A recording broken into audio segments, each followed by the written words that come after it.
کس پہ ذمہ داری ڈالی جائے؟ نہیں رؤوف، اس میں بنیادی بات تو یہ ہے کہ ویسٹ کو تو بلیم کرنا بنیادی طور پہ ایک شکست خوردار مسخ شدہ ذہنیت کا کام ہے. میں کمزور ہوں، آپ طاقتور ہیں، تو مجھے اپنی کمزوری پہ کانسنٹریٹ کرنا چاہیے سو دیٹ یو کی ناٹ ابیوز مائی ویکنس.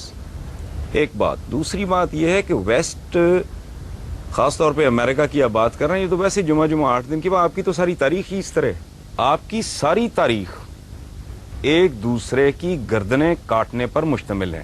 یہاں میں ایک بات کی وضاحت میں اکثر کرتا ہوں کہ بھائی جب تاریخ کو دیکھو تو بغیر تعصب کے دیکھو. آپ لوگ اگر تاریخ کو مس کریں گے، تاریخ کا کچھ نہیں بگڑے گا، وہ آپ کو مس کر دے گی. بغیر تعصب سے دیکھنے کا نتیجہ یہ ہے کہ آپ درست نتائج پہ پہنچیں گے اور پھر شاید آپ اس کو ریکٹیفائی کرنے کا بھی سوچ سکیں. اگر آپ اپنی کجی، اپنی کمزوری، اپنی غلطی، اپنے جرائم، اپنے گناہ، اپنی حرکتیں، اپنی پرفارمنس ہی نہیں ماننے کو تیار، اس کے علاج کی تو نوبت ہی نہیں آئے گی. آپ کی ٹوٹل ہسٹری، یہ ویسٹ کو گالی دینا، ویسٹ کو برا کہنا، وہ چھوڑیں، وہ تو ہمارے رائیولز ہیں. میرے اور آپ کے درمیان ایک مقابلہ چل رہا ہے جو صدیوں پر مشتمل ہے. تو you are most welcome to do any thing you want. ہم کہتے ہیں وہ جی سازشیں کرتے ہیں، وہ آپ سے بہتر دماغ رکھتے ہیں تو سازشیں کرتے ہیں، آپ کر لیں. اور پھر جھوٹ ہے یہ بر صغیر کی تاریخ اٹھا کے دیکھ لیں. لارڈ کلائیو کے ساتھ 200-250 گورا تھا، باقی سارے ہم ہی لوگ تھے، ہمارے ہی بزرگ تھے. بکسر کی لڑائی میں شاہ عالم ثانی کا انہوں نے جو حشر کیا ہے، لڑنے والا کون تھا اس کے خلاف؟ بابر کو کس نے نکالا تھا فرغانہ سے؟ اس کے چچاؤں نے. یہاں کے اس نے کس کی گردن اتاری سب سے پہلے؟ ابراہیم لودھی کی. امیر تیمور نے کس کو مارا؟ یلدرم کو. پھر بنو امیہ، بنو عباس. یہ آپ کے ہاتھ سے اسپین گیا، اور پھر یہ اپروچ بھی غلط ہے. اسپین چلا گیا. اسپین آپ ابا آپ کی بری میں لے کے آئے تھے. آپ طاقتور تھے اس وقت، آپ ایکسپینڈ کر رہے تھے. آج وہ طاقتور ہیں، وہ ایکسپینڈ کر رہے ہیں. جب آپ اپنا ورلڈ آرڈر، جب آپ میں سکت تھی، دم تھا، جان تھی، تو آپ اپنا ورلڈ آرڈر امپوز کر رہے تھے. آج وہ کر رہے ہیں. رونا کس بات کا؟ اس کو گالی مت دیں، اپنے گریبان میں جھانکیں. ہمارے پنجابی میں کہتے ہیں اپنی منجی تھلے ڈانگ پھیرو، تو انہوں سمجھ آئے. آپ کی ٹوٹل تاریخ، یلدرم پورے یورپ کو اس نے آگے لگایا ہوا تھا. امیر تیمور صاحب یہاں سے روانہ ہوتے ہیں، جا کے اس کا ستیہ ناش کر دیتے ہیں. مغلوں کا دور دیکھ لیں، کہتے ہیں جی انگریز نے ڈیوائڈ اینڈ رول کیا. کدھر ڈیوائڈ اینڈ رول کیا؟ انگریز تو آیا کو جہانگیر کے زمانے میں غالباً. Please correct me if I am wrong, sir Thomas Roe وغیرہ. اس سے پہلے جو آپس میں ایک دوسرے کی گردنیں کاٹ رہے تھے، تقریباً اس وقت آیا جس وقت بابر آیا، اور انگریز جہانگیر کے دور میں تقریباً اس وقت. ٹھیک ہے، اچھا. اس سے پہلے جو مغل شہزادے ایک دوسرے کی گردنیں کاٹ رہے تھے، باپ کو اندر کر رہے تھے، سگے بھائی مار رہے تھے، شیر شاہ ان کے ساتھ لڑ گیا. یہ ٹوٹل پاور پلے ہے، صدیوں سے چل رہا ہے. محمد بن قاسم کو کھال میں سی کے بش نے بھیجا تھا. عبیدہ بن الجراح کے ساتھ کیا ہوا تھا؟ آپ کے جتنے جنرلز ہیں جس کو آپ اتنا گلوریفائی کرتے ہیں، کبھی اپنے بچوں کو پڑھائیں ان کے انجام کیا ہوئے تھے؟ ان لوگوں کے ساتھ کیا کیا آپ نے؟ کرنے والے کون تھے؟ اب یہ قدم قدم پہ سازشیں ڈھونڈنا، ان میں کیڑے ڈالنا، اور لوگوں کو بتانا کہ جی وی آر دا بیسٹ. مجھے ایک اور بات بتائیں آپ لوگ، یہ ینگسٹرز بیٹھے ہیں، یہ غدار پیدا کرنے کا ٹھیکہ آپ نے کیوں لیا ہوا ہے؟ غدار آپ میں ہی یہاں کیوں پیدا ہوتے رہے ہیں، گوروں میں کیوں نہیں ہوئے؟ اس کی وجہ ہے رؤوف صاحب، غدار ایک خاص کلچر میں پیدا ہوتا ہے. جہاں فرد اور ریاست کا مفاد اس طرح ہو جاتا ہے نا، وہاں غدار پیدا نہیں ہوتے. سر تھامس رو نے، جہانگیر نے اسے، اس کے بیٹے کا اس نے علاج کیا، وہ ٹھیک ہو گیا. اس نے انعام کے طور پہ کہا کہ اس کے برابر، اس کے وزن کے برابر، وہ موٹا آدمی تھا، سونا تول کے اس کو دو. اس نے کہا کہ بادشاہ سلامت، مجھے سونا نہیں چاہیے، میری قوم کو اپنے ملک کے ساتھ ٹریڈ کرنے کی اجازت دے دیں. آپ کے پاس یہ وفا 2007 میں نہیں ہے. آپ کے لیڈرز سوئس بینکوں کے کیس بھگت رہے ہیں. کوئی کرپشن کنگ کہلاتا ہے، کوئی کرپشن کوئین کہلاتی ہے. آپ کے ساتھ، آپ کے پاس اپنی بدنصیبی پہ غور کریں، یہ کمٹمنٹ 2007 میں نہیں ہے. جو گورے کے پاس، چونکہ میگنا کارٹا کے بعد انہیں یہ احساس ان کے اندر جنم لینے لگا تھا کہ میرا اور میرے ملک کا، میری اسٹیٹ کا مفاد सो ये इस तरह की बात है। अच्छा, मैं एक छोटा सा सवाल यहाँ पे और पूछूं, चूंकि बुनियादी तौर पे जिस तरफ हमें चलना है, हम आज की बात करें, माजी के सबक जो है उससे हमें सीखना चाहिए, लेकिन क्या कोई ऐसी सूरत हाल हो सकती है, इस वक्त 3 मकतबे फ़िक्र के लोग हमारे पास मौजूद हैं, कोई एक चीज़ के ऊपर हम इत्तफाक कर लें, क्या ऐसी कोई सूरत हाल नज़र आती है कि बाहर को हम जो, क्योंकि देखें ना पूरी दुनिया हमारी तरफ देख रही है, सारी दुनिया में इस वक्त मलून और मतून जो है वो मुसलमान है, हरकतों की वजह से नहीं, लेकिन कोई फ्यूचर में कुछ सूरत नजर आती है कि शायद हम तालीम हासिल करें, हम इंसान की रऊफ साहब, जहां आज इंसान खड़ा है इसमें आपकी कंट्रीब्यूशन क्या है?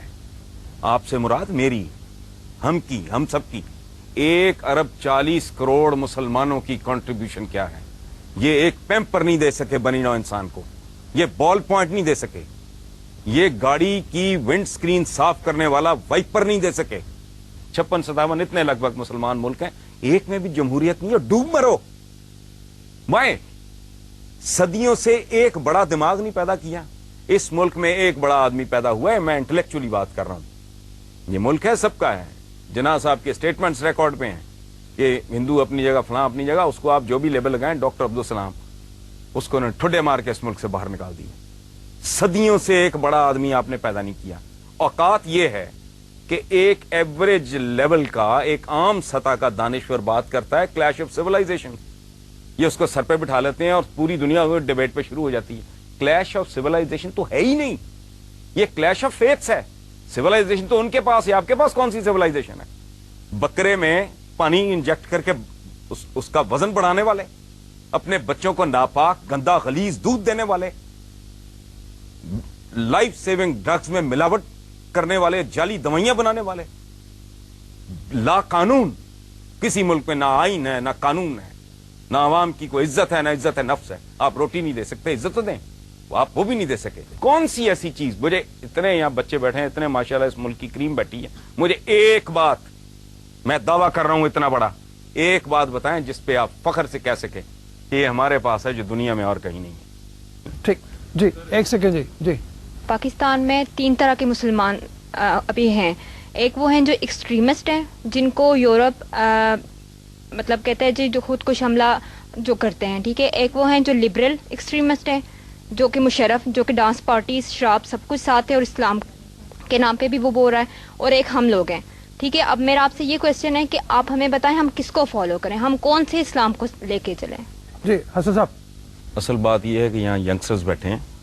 देखो, अगर तारीख ठीक है और अखलाकियात के वो पैमाने नहीं हैं जो यहाँ बयान किए गए हैं, ये बड़ी सानवी सी चीज़ें हैं। जो यहाँ बड़े हीरोज बयान किए गए हैं ना पिछले 5-6 सालों में, उनमें एक आदमी भी ऐसा नहीं है जिनका बनी नौ इंसान नाम भी जानती हो, या जिसने कुछ कॉन्क्रीट कंट्रीब्यूट, जिसकी को कंट्रीब्यूशन हो। यहाँ बत्ती जल रही है ना, 1 मिनट बोले ना बीच में, मैंने आपकी बात में नहीं बोला। अल्लामा इकबाल को नहीं जानते आप? अल्लामा इकबाल दुनिया को नहीं जानते। क्यों नहीं? उसने एन मैरी शेमन ने पीएचडी किया जर्मनी के अंदर, आपको पता ही नहीं किसी बात का। छोड़े है पूरी कायनात, इंसान मुत्तफिक है, ठीक है। टेक्नोलॉजी है, साइंस है, इन्वेंशन है, उस पर लोग मुत्तफिक हैं। वो हैं बनी नौ इंसान के कॉमन हीरोज, दैट इज अच्छा। अगली बात यह है कि अगर वेस्ट आज 1 अरब 40 करोड़ मुसलमानों को रगेद रहा है तो अकल इस्तेमाल करें। यू आर रॉन्ग, आप कुछ भूल रहे हैं, आप रास्ता भटक गए हैं। अगर आपकी तारीख भी ठीक है, आपका अखलाक भी ठीक है, आप 1.5 अरब भी हैं और जूते भी खा रहे हैं, तो there is something terribly wrong. तो आप हमें ये बता दें कि हुक्मरान जो हैं वो किस तरह सही हो सकते हैं, क्योंकि अन्नासु अला दीन मुलूकिहिम। मेरा आपसे सवाल है हसन निसार साहब कि आपने क्या अभी मुसलमान के खिलाफ ही है, तो आप क्यों नहीं आवाज उठाते? आपने कहा है कि हमें गलत तौर पे लीड किया जा रहा है। बहुत बड़ी कॉलमिस्ट हैं आप। तलवार की जो कलम की जो क्या कहना चाहिए ताकत है वो तलवार से ज्यादा होती है, तो आप क्यों नहीं उसके खिलाफ आवाज उठाते? और मीडिया क्यों नहीं उठा रहा आवाज? आज का मीडिया तो बहुत स्ट्रांग है। ये मेरा ख्याल है यहाँ से आपको किसी ने बताया कि मैं कॉलम निगार हूँ, और बड़ा कॉलम निगार तो पता नहीं क्या हूँ या नहीं। मैं तो लिखता ही ये कुछ हूँ, इसका मतलब है आप पढ़ते नहीं हो। मैं तो पिछले 12-14 साल से इसको इबादत समझ के लिख रहा हूँ कि मुसलमानों को पास्ट ग्लोरी, पिदरम सुल्तान बूद, खाता खत्म करके कुछ भी ना करो। ये जो है ना अपने आप को वी आर द बेस्ट, इसने मरवा दिया है अपनी कमजोरियों पे। जो ताकत है वो तो है ही। अगर आप में कोई अच्छाई है, हम में कोई अच्छाई है, उस पर तवज्जो देने की जरूरत नहीं, वो तो है। اصل بات یہ ہے کہ اپنی ہم کمزوریاں ڈھونڈیں, ان کو آئیڈینٹیفائی کریں, پھر اگلے مرحلے میں سوچیں کہ ان کو ریکٹیفائی کیسے کرنا ہے, تاکہ اتنی بڑی تعداد میں ہونے کے باوجود ہمیں اس ذلت اور رسوائی کا سامنا نہ ہو جو دنیا میں آج ہمارا مقدر بن چکی ہے. This is what I am writing.